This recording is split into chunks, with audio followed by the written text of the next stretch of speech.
A day at the mechanic's.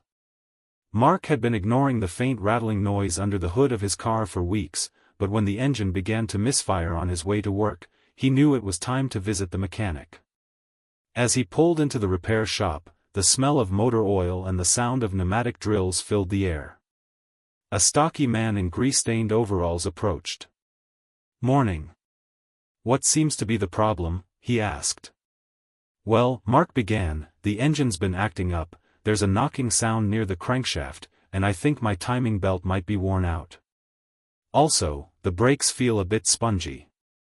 The mechanic nodded and popped the hood. He inspected the engine bay, checking the spark plugs, alternator, and radiator.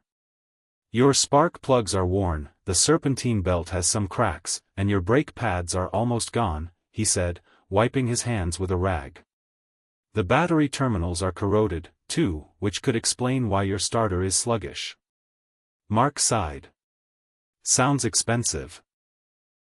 "It's not too bad," the mechanic reassured him. "We'll replace the spark plugs, fit a new belt, install fresh brake pads, and clean those terminals. While we're at it, I'll check your fuel injectors and air filter. You don't want dirt clogging the intake manifold." Inside the workshop, Mark watched as the car was lifted onto the hydraulic hoist. The mechanic removed the wheels to access the brake calipers and rotors. Then he drained the old engine oil, replaced the oil filter, and refilled the system with fresh lubricant. The new spark plugs gleamed under the fluorescent light, and the alternator belt fit snugly in place.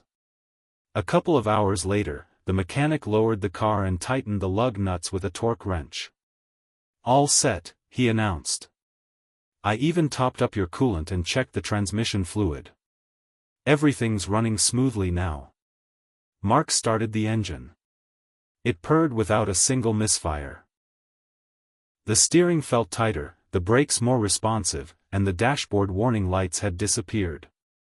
As he drove away, he realized how much he had learned about his car's anatomy in just one morning, and how important it was to keep every component, from the smallest spark plug to the largest transmission, in top condition.